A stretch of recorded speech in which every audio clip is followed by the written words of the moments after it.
Hello friends, the divine आपका स्वागत करता है। आज हम टैक्स कम करने के 6 सबसे आसान तरीके के बारे में जानेंगे, तो बने रहिए हमारे चैनल के साथ। क्या आप जानते हैं 2018 में अमेजन ने प्रॉफिट में 11 बिलियन डॉलर कमाए थे, यानी लगभग 77,000 करोड़ रुपए। लेकिन जानते हैं उन्होंने टैक्स कितना दिया था? 0 रुपए का। क्या आप जानते हैं कि क्यों वॉरेन बफेट अपनी सेक्रेटरी से भी कम टैक्स देते हैं? और क्या आपको ये पता है मार्क जकरबर्ग और इलोन मस्क, जिसके पास कई लाख करोड़ रुपए हैं, क्यों घर लोन पे लिए? डोंट वेरी, आज इस वीडियो में हम यही देखेंगे कि कैसे अमीर लोग टैक्स सेविंग करते हैं, जो बेचारे अपर मिडिल क्लास और पुअर लोग नहीं कर पाते। लेकिन इस वीडियो के बाद हम भी सीख लेंगे कि कैसे टैक्स सेव कर सकते हैं, ऑब्वियसली लीगली। तो चलिए शुरू करते हैं।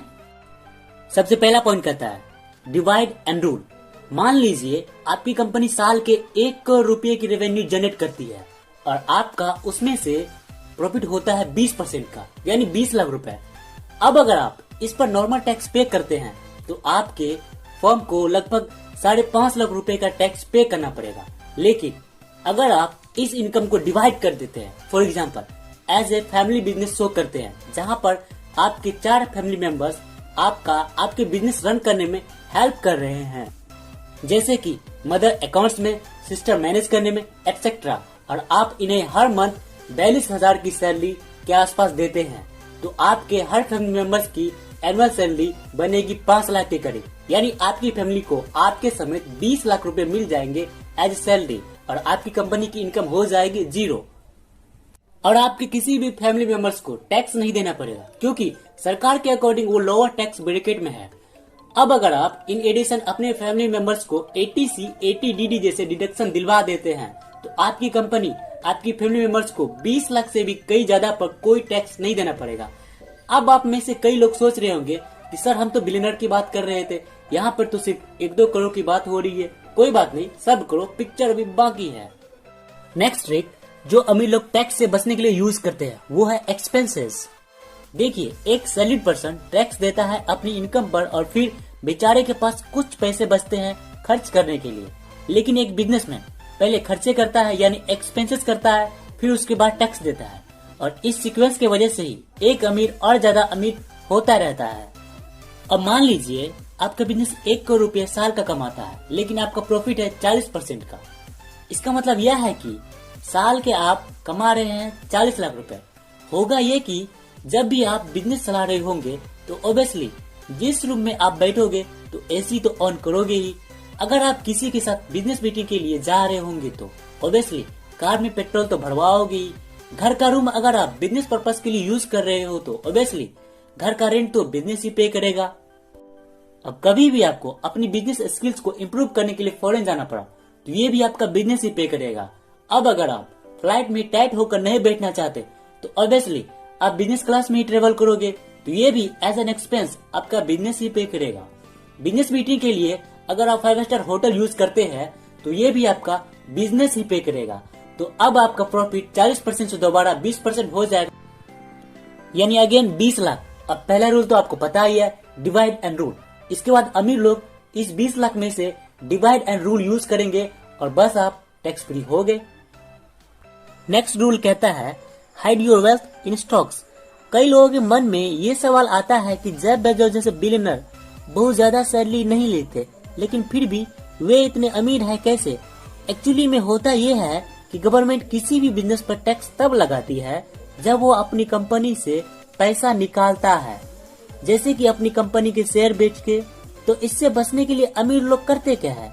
वे अपनी कंपनी के पैसा कभी निकालते ही नहीं, वे उसी बिजनेस में री इन्वेस्ट करते रहते हैं, जिससे उनकी वेल्थ और बढ़ती रहती है। यानी उनकी कंपनी के शेयर का प्राइस बढ़ते रहता है और वे बहुत अमीर होते रहते हैं। अब आप ये सोच रहे होंगे कि ऐसे पैसों का क्या फायदा जिसे हम निकाल ही ना पाए? मुझे तो गाड़ी चाहिए, बंगला चाहिए, वेकेशन चाहिए, अच्छे रेस्टोरेंट में खाना चाहिए। तो नो वरीज, आप पिछला रूल यूज कर सकते हैं। सब खर्चा कंपनी के नाम पे और कंपनी आपके नाम पर। अगर फिर भी आपको अपने ही नाम पर कोई अच्छा सा घर चाहिए तो अपनी कंपनी के कुछ शेयर बेच दो और उसमें थोड़ा सा टैक्स दो और घर खरीद लो, जैसे कि जेफ बेजोस ने कैलिफोर्निया में अपने लिए नया घर खरीदा, बस यही कोई 1150 करोड़ रुपए का। और यही रीजन है कि इलोन मस्क जैसे बिलियनर भी ऑलमोस्ट जीरो सैलरी लेते हैं, क्योंकि वे सब अपनी वेल्थ को अपनी कंपनी के शेयर के फॉर्म में ही रखते हैं, जिसमें कोई टैक्स नहीं लगता जब तक आप शेयर को बेचो ना। अगला ट्रिक जो अमीर लोग यूज करते हैं वो है reducing your taxes in other location. इस लॉ के अकॉर्डिंग कंपनी कम टैक्स देने के लिए ऐसी जगह सब्सिडी कंपनी खोलती है जहां पर टैक्स का रेट ही कम हो। जिस वक्त यूएस में कंपनी के लिए 21% टैक्स रेट था, उस वक्त आइलैंड में 12.5% था। इसलिए एप्पल कंपनी ने अपनी एक सब्सिडी कंपनी आइलैंड में खोल ली ताकि उन्हें बहुत ही कम टैक्स देना पड़े। अब होता यह था कि जो भी आईफोन इंडिया या मिडिल ईस्ट में खरीदे जाएंगे, उनका सारा रेवेन्यू एप्पल की आइलैंड की कंपनी में जाएगा और यहाँ पर एप्पल को आइलैंड के गवर्नमेंट के अकॉर्डिंग बहुत कम टैक्स देना पड़ेगा। आई होप अब आप समझ गए होंगे कि एप्पल जैसे ट्रिलियन बिलियन डॉलर की बिजनेस कैसे खड़े किए जाते हैं। नेक्स्ट पॉइंट है अमीरों का फेवरेट, जो है depreciation and amortisation. Let's see, आपने एक होटल तैयार किया 1 करोड़ रुपए का, जिसमें कि 20 लाख लैंड की कॉस्ट थी और 80 लाख रुपए बिल्डिंग की। तो ऑब्वियसली अब आप सोच रहे होंगे कि एज ए बिजनेसमैन आपको इस खर्चे पर भी टैक्स रिबेट मिलेगी, और जैसे कि आपने गैस किया, यस मिलेगी, लेकिन पूरे 1 करोड़ रुपए पर नहीं, 80 लाख रुपए पर मिलेगी, जो कि बिल्डिंग की कॉस्ट है। और वो 80 लाख रुपए की रिबेट किस्तों में मिलेगी। किस्तों में इसलिए क्योंकि लॉ की नजरों में बिल्डिंग धीरे धीरे डेप्रिशिएट होगी, इसलिए अगले 10 सालों तक 10% के हिसाब से हर साल आप 8 लाख रुपए अपनी टैक्सेबल इनकम से कम करवा सकते हो। है ना मैजिक? तो अगर आप 10 लाख का प्रॉफिट कमा रहे हो तो 10 लाख माइनस 8 लाख रुपए डेप्रिसिएशन के, यानी बचे हुए 2 लाख पर ही आपको टैक्स देना होगा और अगले 10 सालों तक ऐसा ही चलता रहेगा। अब जैसे कि बिल्डिंग, मशीनरी, फर्नीचर खरीदने पर गवर्नमेंट से हमें डेप्रिसिएशन पर टैक्स रिबेट मिलता है, वैसे ही एग्जैक्टली अगर हम सॉफ्टवेयर खरीदते हैं तो हमें टैक्स रिबेट मिलता है, जिसे एमोर्टाइजेशन कहते हैं। और ये है अमीरों की कंपनी का एक और रूल जो वो यूज करते हैं। नेक्स्ट मोस्ट इम्पोर्टेंट ट्रिक जो अमीर लोग यूज करते हैं वो है using loan as the leverage. जुलाई 2012 में मार्क जकरबर्ग ने पोलो ऑल्टो में 40 करोड़ का घर लिया, लेकिन लोन पर, जबकि उस वक्त मार्क जकरबर्ग दुनिया के 40वें सबसे अमीर इंसान थे और उनकी नेटवर्थ 1 लाख करोड़ रुपए के आसपास थी। और इसी तरीके से इवन इलोन मस्क ने भी अपने 61 मिलियन डॉलर घर के लिए लोन लिया। अगर ये दोनों चाहते तो एक झटके में ही फुल पेमेंट कर सकते थे और ना जाने कितनों ऐसे घर ले सकते थे, पर इन्होंने ऐसा नहीं किया। और सवाल है क्यों? इसके 2 रीजन है।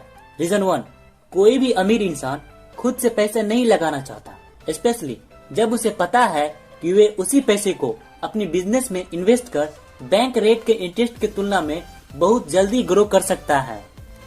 इसका दूसरा रीजन है इंटरेस्ट रेट। बैंक इन अमीरों को कम इंटरेस्ट रेट में लोन दे देती है, जितना कि वे आपको और मुझे नहीं देगी, क्योंकि ऑब्वियसली इसकी रिपेइंग कैपेसिटी काफी ज्यादा होती है। और ऑब्वियसली हर एक बैंक यही चाहता है कि ये लोग अपनी बिजनेस और अपनी पर्सनल चीजों के लिए उन्हीं के बैंक से लोन ले, ना कि उनकी कंपटीटर से। अब क्योंकि इन्हें कम इंटरेस्ट रेट पर लोन मिल रही है, जितना कि इन्फ्लेशन रेट भी नहीं है, ऑलमोस्ट फ्री मनी, हमेशा जो लोग एम्प्लॉयड है यानी सैलरीड पर्सन है, वो लोग सोच रहे होंगे कि इनमें से वे कितने टैक्स लॉज यूज कर सकते हैं टैक्स से बचने के लिए। तो आंसर है 0। एम्प्लॉयड पर्सन के लिए ज्यादा टैक्स रिबेट नहीं है, वही ATC, ATDD जैसे स्टैंडर्ड टैक्स डिडक्शन जो हर एक यूट्यूब वीडियो में दिए गए हैं, ये सारे टैक्स रिबेट सिर्फ बिजनेस और एक्टिव इन्वेस्टर के लिए है। गवर्नमेंट चाहती है बिजनेस जॉब क्रिएट करे। Thank you for watching. ये सारा ज्ञान rich dad and poor dad के सौजन्य से है।